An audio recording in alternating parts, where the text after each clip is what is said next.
Hello friends, welcome to our channel. ഇന്ന് നമ്മൾ നല്ലൊരു അടിപൊളി ബട്ടർ ബിസ്ക്കറ്റിൻ്റെ റെസിപ്പിയാണ് നോക്കുന്നത്. നമുക്ക് വീട്ടിലുള്ള ഇൻഗ്രീഡിയൻസ് വെച്ചിട്ട് നല്ല ടേസ്റ്റി ആയിട്ടുള്ള സോഫ്റ്റ് ബട്ടർ ബിസ്ക്കറ്റ് ഉണ്ടാക്കിയെടുക്കാവുന്നതാണ്. കുട്ടികൾക്കൊക്കെ ഒത്തിരി ഇഷ്ടമാവുന്ന ഈ ബട്ടർ ബിസ്ക്കറ്റ് എങ്ങനെ ഉണ്ടാക്കാമെന്ന് നമുക്ക് നോക്കാം.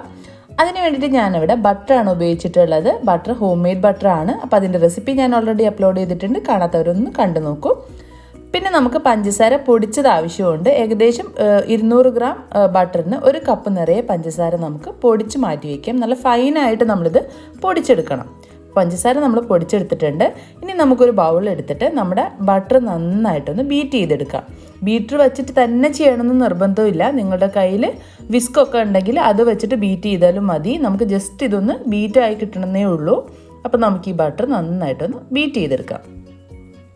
ഇപ്പോൾ ബട്ടർ അത്യാവശ്യം നന്നായിട്ട് ബീറ്റായി വന്നിട്ടുണ്ട്. ഇനി ഇതിലേക്ക് നമുക്ക് പഞ്ചസാര പൊടിച്ചത് കുറേശ്ശെയായിട്ട് ചേർത്തിട്ട് ഒന്നുകൂടെ ബീറ്റ് ചെയ്തെടുക്കാം. ഏകദേശം ഒരു 2-3 ടേബിൾ സ്പൂൺ ചേർത്ത് കൊടുത്തത് നന്നായിട്ട് മിക്സ് ചെയ്തെടുക്കാം.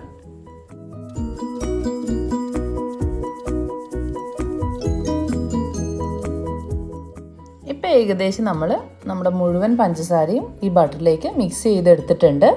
ഇനി നമുക്കിതിലേക്ക് അല്പം ഉപ്പ് ചേർത്ത് കൊടുക്കാം. നമ്മൾ ഉപയോഗിക്കുന്ന ബട്ടർ സോൾട്ടഡ് ബട്ടർ ആണെങ്കിൽ നമ്മൾ ഈ അവസരത്തിൽ ഉപ്പ് ചേർത്ത് കൊടുക്കേണ്ട ആവശ്യമില്ല. ഞാൻ ഹോം മെയ്ഡ് ബട്ടർ ആയതുകൊണ്ട് ഞാൻ അതിൽ ഓൾറെഡി ഉപ്പ് ചേർത്തിട്ടില്ല. അതുകൊണ്ടാണ് ഞാനിപ്പോൾ ഉപ്പ് ചേർത്ത് കൊടുത്തിട്ടുള്ളത്. പിന്നെ ഒരല്പം വാനില എസൻസ് കൂടെ ചേർത്ത് കൊടുക്കാം. നിങ്ങൾക്ക് വാനില എസൻസ് വേണ്ടാന്നുണ്ടെങ്കിൽ ഈ സ്റ്റെപ്പ് സ്കിപ്പ് ചെയ്യാവുന്നതാണ്. എന്നിട്ട് നമുക്കിത് നന്നായിട്ടൊന്ന് ബീറ്റ് ചെയ്തെടുക്കാം.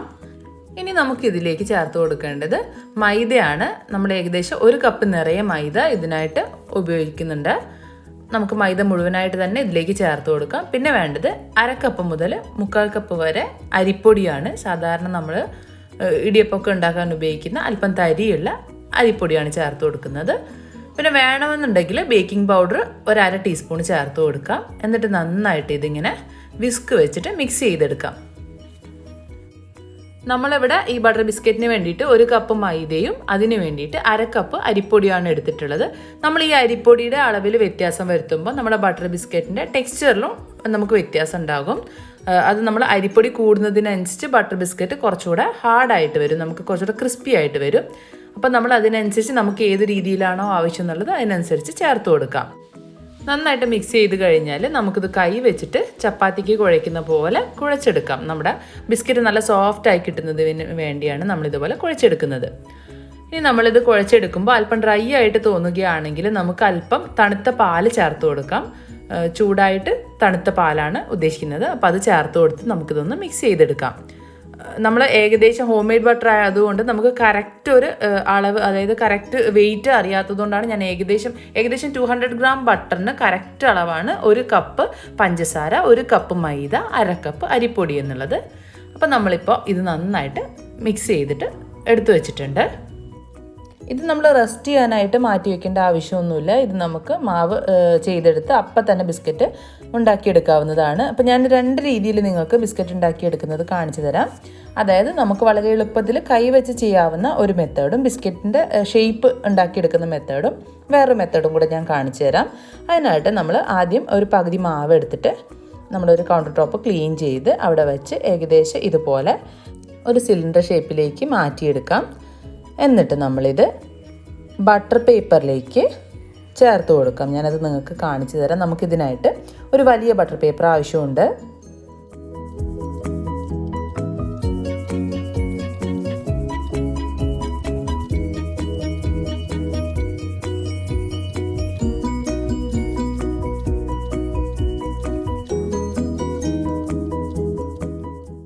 നമ്മൾ ഇതുപോലെ ചെയ്തെടുത്തു കഴിഞ്ഞാൽ നമുക്ക് വളരെ എളുപ്പത്തിൽ നമുക്ക് ബിസ്ക്കറ്റ് കട്ട് ചെയ്തിട്ട് ഷേപ്പ് ചെയ്തെടുക്കാവുന്നതാണ്.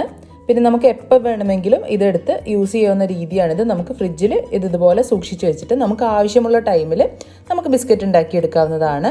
അപ്പോൾ അതിന് വേണ്ടിയിട്ടാണ് ഞാൻ ഈ ഒരു മെത്തേഡ് നിങ്ങൾക്ക് കാണിച്ചു തരുന്നത്. അപ്പോൾ നമുക്കിത് ഓവർനൈറ്റ് ഫ്രിഡ്ജിൽ തണുക്കാനായിട്ട് മാറ്റി വയ്ക്കാം. നമ്മൾ നേരത്തെ മാറ്റി വെച്ചിരിക്കുന്ന പകുതി മാവ് കൈ വെച്ച് എങ്ങനെയാണ് ഷേപ്പ് ചെയ്തെടുക്കാമെന്ന് ഞാനിപ്പോൾ കാണിച്ചു തരാം. നമ്മൾ ചെറിയ ചപ്പാത്തിയുടെ വലുപ്പമുള്ള ഉരുളകൾ എടുത്തിട്ട് കയ്യിൽ നന്നായിട്ട് ബോളാക്കിയെടുക്കുക. അതെല്ലാം എന്നിട്ട് കൈ വെച്ചിട്ട് മെല്ലെ ഇതുപോലെ ഒന്ന് പ്രസ് ചെയ്ത് കൊടുത്തിട്ട് നമുക്കൊരു ഡിസൈനൊക്കെ ആവശ്യമുണ്ടെങ്കിൽ ഫോർക്ക് വെച്ചിട്ട് ജസ്റ്റ് ഒന്ന് ഇതുപോലെ പ്രസ് ചെയ്ത് കൊടുക്കാം. എന്നിട്ട് ഞാനിപ്പോൾ ഇതൊരു മെറ്റൽ, അതായത് നമ്മുടെ സാധാരണ ചോറൊക്കെ മൂടുന്ന ആ ഒരു അടപ്പ് വെച്ചിട്ടാണ് അടുപ്പിലാണ് ഞാനിത് ബേക്ക് ചെയ്തെടുക്കുന്നത്. അപ്പോൾ അതിലേക്ക് നമ്മൾ ബട്ടർ പേപ്പർ വെച്ച് കൊടുത്തിട്ട് നമ്മുടെ ഉണ്ടാക്കി വെച്ചിരിക്കുന്ന ഓരോ ബിസ്ക്കറ്റും അതിന് മുകളിലേക്ക് വെച്ച് കൊടുക്കാം. നമ്മൾ ഈ ബിസ്ക്കറ്റ് സാധാരണ ഗ്യാസ് അടുപ്പിലാണ് ബേക്ക് ചെയ്തെടുക്കുന്നത്. അതിന് വേണ്ടിയിട്ട് നമ്മളൊരു ചൂട് കട്ടിയുള്ള പാത്രം അടുപ്പിലേക്ക് വെച്ചിട്ട് നമ്മളിതിലേക്ക് ഇതുപോലുള്ള ഒരു റിങ് ഒന്ന് മെല്ലെ താഴ്ത്തി വെച്ച് കൊടുക്കാം. എന്നിട്ട് പാത്രം അടച്ച് വെച്ച് ഒരു 10 മിനിറ്റ് പ്രീ ഹീറ്റ് ചെയ്തെടുക്കാം. നന്നായിട്ട് ചൂടായ പാത്രത്തിൽ വേണം നമ്മൾ ബിസ്ക്കറ്റ് ബേക്ക് ചെയ്തെടുക്കാനായിട്ട്, അല്ലെങ്കിൽ നമുക്ക് കറക്റ്റായ രീതിയിൽ വെന്ത് കിട്ടുകയില്ല ബിസ്ക്കറ്റ്. അപ്പോൾ പാത്രം ഒരു 10 മിനിറ്റ് ചൂടാവട്ടെ. എന്നിട്ട് നമുക്കിതിലേക്ക് ഈ ബിസ്ക്കറ്റ് മെല്ലെ വെച്ച് കൊടുക്കാം. എന്നിട്ട് നമ്മളിത് മീഡിയം ഫ്ലെയിമിൽ വേണം പ്രീ ഹീറ്റ് ചെയ്തെടുക്കാനായിട്ട്. ബിസ്ക്കറ്റ് ബേക്ക് ചെയ്യുന്നതും സെയിം ടെമ്പറേച്ചറിൽ മീഡിയം ഫ്ലെയിമിൽ ഏകദേശം ഒരു 15 മുതൽ 20 മിനിറ്റ് വരെ നമുക്കിത് ബേക്ക് ചെയ്തെടുക്കേണ്ടതായിട്ടുണ്ട്.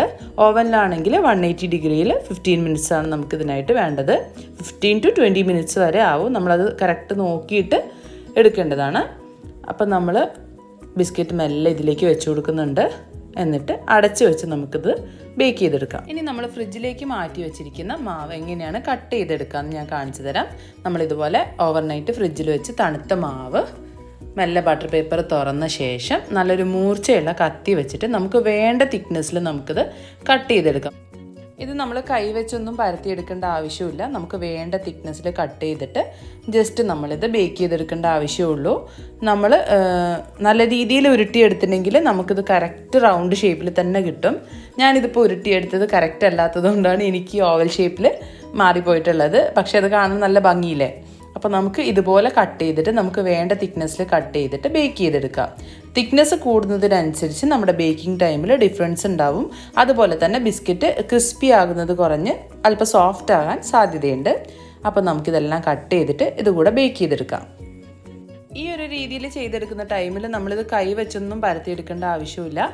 നമുക്ക് ഈ ബാക്കി വരുന്ന മാവ് ഇതുപോലെ തന്നെ റോൾ ചെയ്തിട്ട് ഫ്രിഡ്ജിൽ ഒരുപാട് ദിവസം നമുക്കിത് കേടുകൂടാതെ സൂക്ഷിക്കാൻ സാധിക്കുന്നതാണ്. ഏകദേശം ഒരു 2 ആഴ്ചയൊക്കെ നമുക്കിത് നല്ല രീതിയിൽ സൂക്ഷിച്ച് ഫ്രിഡ്ജിൽ തന്നെ, ഫ്രീസറിൽ വെക്കേണ്ട ആവശ്യമില്ല. ഫ്രിഡ്ജിലാണ് നമ്മളിത് സൂക്ഷിക്കേണ്ടത്.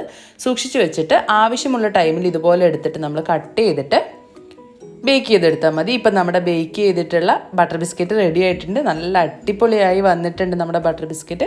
നല്ല ക്രിസ്പി ആയിട്ടുള്ള ടേസ്റ്റി ആയിട്ടുള്ള ബട്ടർ ബിസ്ക്കറ്റ്. നല്ലൊരു സ്മെല്ലാണ്. വാനില എസൻസിൻ്റെ ഒക്കെ സ്മെല്ലും ബട്ടറിൻ്റെയും ഒക്കെ സ്മെല്ലായിട്ട് നല്ല അടിപൊളിയായിട്ടുണ്ട് നമ്മുടെ ബട്ടർ ബിസ്ക്കറ്റ്. വീഡിയോ ഇഷ്ടമായാൽ ചാനൽ സബ്സ്ക്രൈബ് ചെയ്യാൻ മറക്കല്ലേ. ഒപ്പം തന്നെ തൊട്ടടുത്ത് കാണുന്ന ബെല്ലൈക്കൺ ഒന്ന് പ്രസ് ചെയ്തിട്ട് ഓൾ എന്ന ഓപ്ഷൻ കൊടുത്തു കഴിഞ്ഞാൽ ഞാനിടുന്ന എല്ലാ വീഡിയോസും നിങ്ങൾക്ക് പെട്ടെന്ന് തന്നെ കിട്ടുകയുള്ളൂ. അപ്പോൾ എല്ലാവർക്കും ഒരിക്കൽ കൂടി താങ്ക്സ്.